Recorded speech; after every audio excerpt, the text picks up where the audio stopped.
And so this sort of marries two issues Republicans in Congress harped on a lot during the last Congress. Biden's policies seeking to restrict oil and gas development on federal lands, and his pretty liberal use of the SPR that sort of marrying them, and they're going to try to force his hand, basically. Welcome to Reporter's Notebook, where we talk to the Washington Examiner's top journalists about the stories breaking on their beats.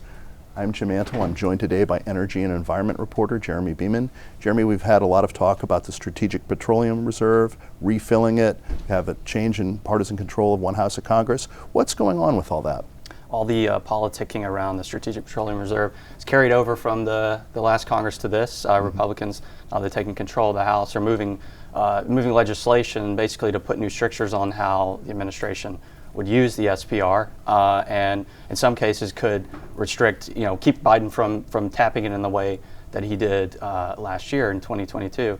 And the House bills, Senate and House are both advancing legislation to this end, but both proposals would basically, in one case, restrict sales to China. In the other case, of the other legislation, it would require the administration before it draws down barrels and sells them, except in the case of an emergency, it would require the administration, the Interior Secretary, to draw up a plan basically to increase production on federal lands of oil and gas.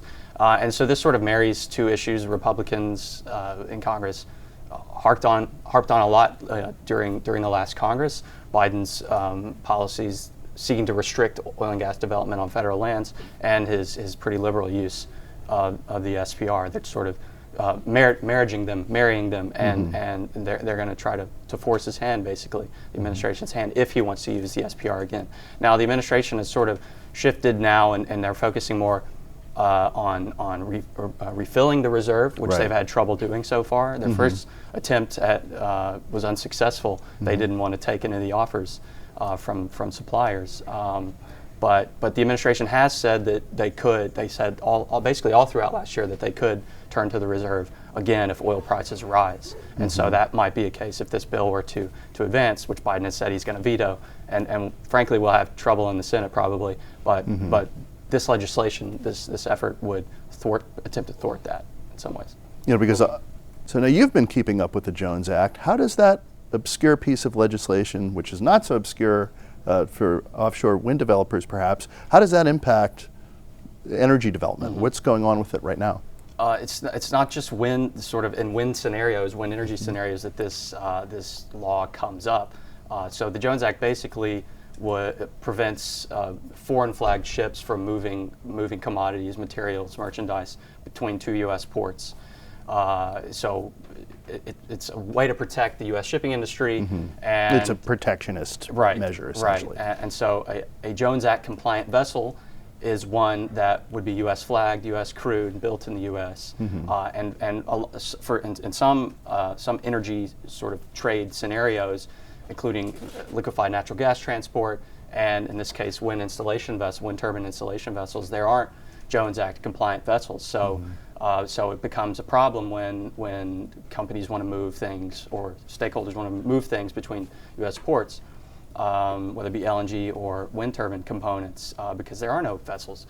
So essentially, in the offshore wind scenario, what developers have done in the past. Now, I should say that offshore wind in the U.S. is still sort of burgeoning. We have, I think, 7 turbines maybe up off the East Coast, but of course, the administration's leasing more acreage, and it's sort of getting up and running.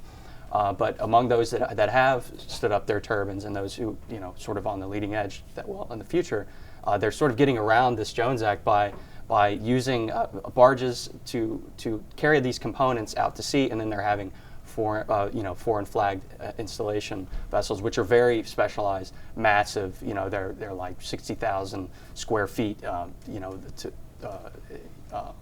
The platforms are, and so these Jones Act compliant vessels, it's very, very weedsy, but these Jones Act compliant vessels will meet these foreign flagged vessels so that they don't get in trouble basically with Customs and Border Patrol. And this has been blessed by the CBP. It doesn't violate the Jones Act, and this is a sort of a way.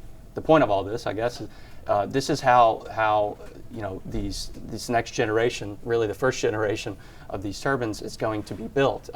Most of them. Now, there is one vessel that's being built right now in Texas that would comply with the Jones Act, installation vessel, but it's not going to be enough, basically, to sort of supply and to build these projects at scale. And so this is them being clever and sort of working around this century-old law.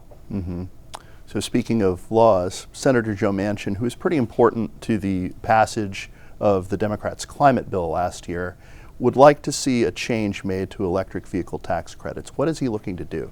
Well, Manchin has been in loggerheads with the Treasury Department and the IRS because, as you said, he was integral to the passage of this bill. In fact, these provisions on electric vehicles have his name on them. Right. He had opposed earlier versions of the Build Back Better legislative agenda, and he also opposed by name the earlier electric vehicle subsidies because they weren't crafted in a way to sort of strengthen American industry. And his argument was, it's going to make China stronger because China controls a lot of these supply chains, the materials to create electric vehicles and their components.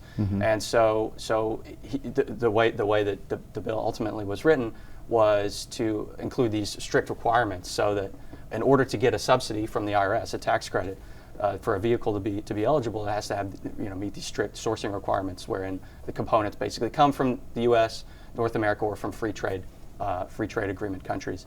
And so anyway, it's very complicated, and it's sort of caused a lot of trade strife between the U.S. and partners in Europe, trade partners in Europe, and some in Asia, and so the Treasury Department has been kind of slow rolling on this, and Right. it's angered Manchin, and they missed some key deadlines, particularly with making these requirements go into force by issuing guidance. So basically, what Manchin has done is said, the requirement for a guidance isn't in effect anymore. Basically, that's what his bill that he just introduced would do, and so that no credits could be issued unless these requirements are met.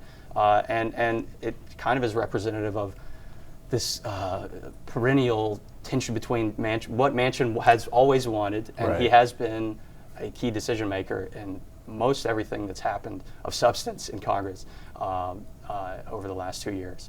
And what the administration wants to do, of course, the administration is trying to manage all these trade relationships. Right. And all of these countries in Europe, and the Japanese and Koreans in particular in Asia, they want flexibility with these requirements because otherwise they're going to have to move all their operations here, have all their supply chain here or in these select countries where they may not be now. And so they want the Treasury Department to be sort of lenient, and Manchin, of course, doesn't want that. Because a lot of these allies sort of view the Inflation Reduction Act as a bit of a protectionist measure itself. And it is, frankly, the way it's written is and Biden has promoted it as such, as a way to breathe life into to U.S. industry and manufacturing jobs. And there have been a lot of announcements to that effect of companies saying these incentives, tax credits, production tax credits, manufacturing tax credits are really generous, and so they've expanded existing facilities or announced new ones, whether they be solar panel manufacturers or battery makers, and yeah, it's caused a lot of tension with trade partners. Make solar energy great again? Yeah. Thank you, Jeremy. You can read Jeremy and subscribe to our Daily on Energy newsletter at washingtonexaminer.com.